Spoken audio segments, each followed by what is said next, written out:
এক মাসে কোনো হকার উচ্ছেদ হয়েছে কি হয়নি আপনার কি মনে হয়? চেষ্টা তো চলেছে, না হয়েছে কি? চেষ্টা তো চলেছে। দেখুন ব্যাপারটা হচ্ছে হকার উচ্ছেদ হয়েছে কি হয়নি? হকার উচ্ছেদ সম্ভব না তো।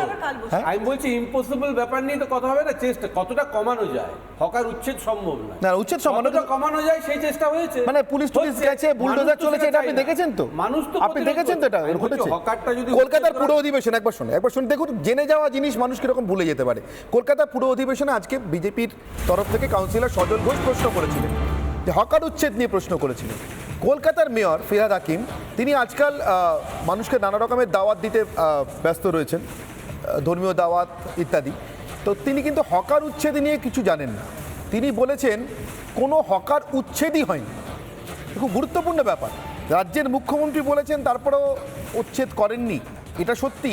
নাকি রাজ্যের মুখ্যমন্ত্রী যেভাবে বলেছিলেন তার বাইরে গিয়ে উচ্ছেদ করেছেন বলে গোটাটাকে অস্বীকার করছেন, এটা সত্যি জানি না। কিন্তু মোট কথা, অপারেশন সানশাইনের বিরোধী যে তৃণমূলকে খুঁজতে বসেছি আমরা আজকে, সেই তৃণমূলকে খুঁজে পাওয়া যাচ্ছে না। যারা তৃণমূল স্তরে তৃণমূলের কর্মীদেরকে বাঁচাতে চান, অথবা তৃণমূল স্তরের মানুষকে বাঁচাতে চান যারা হকারি করেন, এমন ধরনের মানুষকে। কি বললেন ফিরহাদ হাকিম একবার শুনে নিন। আজকে হাউসেও বললাম, আবার রিপিট করছি, দেয়ার ওয়াজ নো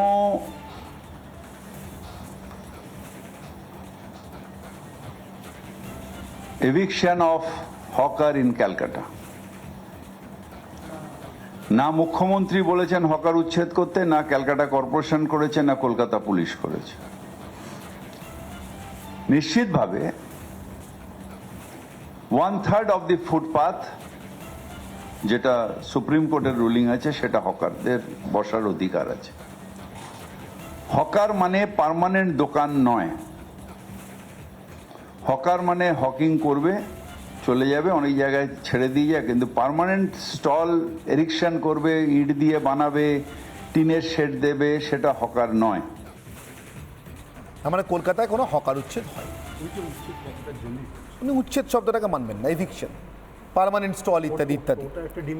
এখন এগুলো হ্যাঁ, মানে ওটা ওই অর্ডার আছে যে মেন চার মাথার মোড় থেকে 50 মিটার পর্যন্ত কোনো কাউকে বসতে দেওয়া আপনি এখনো যান সব জায়গায়। এবার আমার প্রশ্ন হচ্ছে, এই যে বলা টলাগুলো, এই যে বিবেক বুদ্ধি কিভাবে চালাতে হয়, ফুটপাথ চলা মানুষের অধিকার আছে, এগুলো কি অপারেশন সানশাইনের সময় বন্ধক রাখা ছিল কোথাও মণিশঙ্কর বাবু? না আমি বলছি অপারেশন সানশাইনে কি তোলা হয়েছিল? পার্মানেন্ট স্টল তোলা হয়েছিল কি হয়নি? না দেখুন ব্যাপারটা হচ্ছে, এই যে জগন্নাথ সমর্থন করছি না, যে গাছ কাটতে হচ্ছে, বলছে তার কিছু পরিমাণ গাছ লাগাতে হবে। ফলে মানুষের যখন ভারতবর্ষ জুড়ে যখন চাকরি নেই, সেন্ট্রাল গভর্নমেন্টের ফেলিওর, আমার যুক্তিটা ভালো লাগলো। পুনর্বাসন না দিয়ে হকার উচ্ছেদ সম্ভব নয়। না বুঝলাম, কিন্তু যা চোখের সামনে ঘটেছে, মানুষের চোখের জল, কান্না, সর্বস্ব হারিয়ে এই যে বুলডোজার চালানো, ফিরহাদ হাকিম বলছেন এসব হয়। আমি বলছি নতুন করে যদি না বসে, সেটা অনেক। আপনি কিছু দেখেননি স্যার? আপনাকে আমি একটা স্পেসিফিক প্রশ্ন, না কিন্তু এই তৃণমূলের মুখ্যমন্ত্রী বলেছিলেন না সেদিনকে আপাতত 1 মাস রিভিউ এর জন্য থাকবে। হ্যাঁ, গতকালও না একটু বলেনি, গতকালও নিউ টাউনে বুলডোজার চলেছে। বুলডোজার মানে কি? যারা পার্মানেন্ট স্ট্রাকচার তাহলে রাজ্যের মুখ্যমন্ত্রীরা বললেন কেন?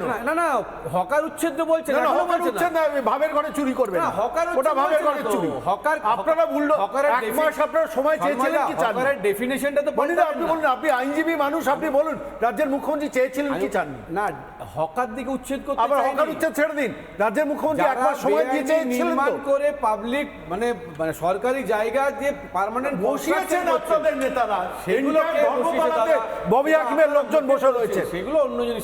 সেগুলো অন্য জিনিস না। যে এভিকশনের যে ডেফিনিশন, জিনিস মানতে হবে যে তৃণমূলের একটা গুণগত পরিবর্তন হয়ে গেছে, কোয়ালিটেটিভ পরিবর্তন তো ইতিহাস তো পরিবর্তন, সবই পরিবর্তন যখন হয়েছে, মানুষও পরিবর্তন। সেখানে আপনি কি বললেন, মমতা বন্দ্যোপাধ্যায় কি বললো, অভিষেক বন্দ্যোপাধ্যায়, কিছু এসে যায় না। একটা থার্ড পার্টি প্রফেশনালের হাতে একটা গোটা দলকে তুলে দেওয়া মানে, সে যে জায়গায় যদি ক্রিমিনালিটি জাস্টিফাই করে, তাহলে অ্যান্টি সোশ্যাল ক্রিমিনালিটিটা জাস্টিফাইড হবে। উচ্ছেদটা যদি একটা কথা হয়, যে কথাটা ডেরোগেটরি পার্টির কাছে, সেটা বাদ দিতে হলে ববি হাকিমকে সেটা বাদ দিতে হবে। এটাই বলতে হবে। দিনের আলোয় হকারদের উচ্ছেদ করার পরে যা উচ্ছেদ হয়নি। নির্মলাদা, ডেমোক্রেসি ডাইমেনশনটা তো অনেকটা চেঞ্জ হয়েছে। মণিশঙ্কর বাবু একটা কথা, ডেমোক্রেসি একটা প্রশ্ন, মণিশঙ্কর বাবু একটা প্রশ্ন 1993 সালের 21শে জুলাই আপনি কি পুজো দেখতে গিয়েছিলেন? না, আমি মিটিং এ গেছিলাম। আমি তখন এবার দেখুন, ট্রেনে নেমে 2024 সালের হাওড়া 21শে ব্রিজে জুলাই মিছিল করে আমরা গেছিলাম ধর্মতলা তাহলে গেছিলাম। তাহলে শুনুন, 2024 সালের 21শে জুলাই যারা আসবেন ধর্মতলাতে, নির্মলবাবু আপনিও শুনুন, আপনারা শুনে রাখাটা দরকার, এই চেঞ্জটা আপনারও চোখের সামনে ধরা পড়া দরকার। 2024-এর 21শে জুলাই তৃণমূল কর্মীরা কি করতে রাদার কি দেখতে আসবেন একবার শুনুন। 99 21 জুলাই তো আমি দেখেছি আমার তখন মোড়ে যেতে যেতে মানে বেঁচে ওই গেছি। 21শে জুলাই এসে পরে ফর্ম ফিল আপ করতে এসেছিলাম যে কলেজে ভর্তি হবে কিনা, বিনা পয়সায় চলে এসে কলকাতায় ফর্ম ফিল আপ করি। 21শে জুলাই বন্ধু বান্ধব সকলকে ডেকে নিয়ে যাবে। এটা একটা পবিত্র দিন। 21শে জুলাইয়ের ধর্মতলা হচ্ছে আর একটা পূজার মঞ্চ, গণতন্ত্রের পূজা, এবং সেখানে আমাদের অঞ্জলি দিতে হবে ওই 13 জন শহীদের রক্তের প্রতি। আপনাদের সকলকে আসতে হবে।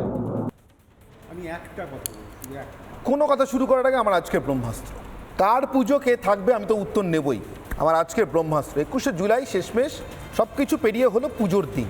যেভাবে পুজো দেখতে চান সেভাবে চলুন, যেভাবে পুজো দেখতে যান সেভাবে চলুন, বলছেন জয়প্রকাশ মজুমদার। আমার আজকের ব্রহ্মাস্ত্র, 21শে জুলাই পুজো দেখা, পুজো নেবেন কোন দেবতা? নির্মলবাবু এবার উত্তর দিন, বলুন। আমি নির্মল কোন দেবতা পুজো নেবেন 21শে জুলাই? বলুন। আমার একটাই কথা, সেটা হচ্ছে 21শে জুলাইকে যদি মমতা বন্দ্যোপাধ্যায়কে এখনো সম্মান জানাতে হয়, তাহলে সুশান্ত চট্টোপাধ্যায় কমিশনের রিপোর্টটা উনি প্লেস করুন, এবং সেখানে সব কিছু বলা আছে। এই সুশান্ত চট্টোপাধ্যায় কমিশনের রিপোর্টটা উনি কেন প্লেস করছেন না?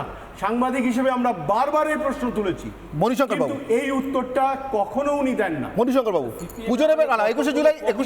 এটা তো ওনারই কমিশন, মণিশঙ্কর বাবু, ওনার করে দেওয়া কমিশন, মণিশঙ্কর উনি করেছেন কমিশন। মণিশঙ্কর বাবু পুজো নেবেন কোন দেবতা? 21শে জুলাই পুজো দেখা, কোন দেবতা পুজো নেবেন? আপনি কে কিরকম ভাবে ডিফাইন করে 21শে জুলাইটাকে? আমি তো শহীদ দিবস হিসেবে বলি, ফলে এটাকে হাসি মজা বা এরকম করার কোন, এটা একটা সিরিয়াস ব্যাপার। আমি seriously তো বলছি, পুজো নেবেন কোন দেবতা? তৃণমূল কংগ্রেসের একটাই সার্থকতা যে যিনি এটাকে ভালো লাগে না তিনিও 21শে জুলাই বক্তৃতা শোনেন, আর যিনি এই পার্টি করেন না তিনিও শোনেন। জাত ধর্ম বর্ণ নির্বিশেষে সবাই। আপনি বলছেন সিরিয়াস ব্যাপার, না, তাহলে পাগলু ড্যান্স যখন 21শে জুলাই মঞ্চে হয়, দাদা তাহলে রাজ্যের মুখ্যমন্ত্রী সিরিয়াস নন? একটা কথা শুনুন, আজকে যারা আমরা আলোচনা করছি সব আলোচনাগুলোই কি সিরিয়াস হচ্ছে? না, তার না, মধ্যে আপনি তো কিছু বলছেন চিপ 21শে কথাবার্তা জুলাই আছে। serious। একদম সিরিয়াস ব্যাপার। পাগলু এটা ড্যান্স শহীদ থেকে দিবস, serious। এটা শহীদ রাজ্যের দিবস। মুখ্যমন্ত্রীকে আপনি অপোজ করছেন। আচ্ছা তাহলে জয়প্রকাশ মজুমদার কি ঠিক বুঝতে পারছেন না? আমি এটা ডিমান্ড করতে পারি কিনা, কি? সুশান্ত চট্টোপাধ্যায় কমিশন রিপোর্ট, আমাদের 50 জন জার্নালিস্ট রিপোর্ট করেছে। কতগুলো কমিশন হয়েছে বলুন তো? আরে না, না। ওনার তৈরি কমিশন উনি করবেন না। না, CPM কটা গেছে আরে, বলুন তো? আরে, 21শে জুলাই ওনার কমিশন তৈরি আছে তো? কমিশন উনি তাহলে আপনারা বলছেন না কেন? মনসুখ বাবু, করে যাচ্ছেন না কেন? মনীশ গুপ্তাকে কোন পোস্টে আপনারা রেখেছেন? করে যাচ্ছেন না না, কেন? সিপিএম এর কমিশনের হিসেবে কি করবো? আমি সই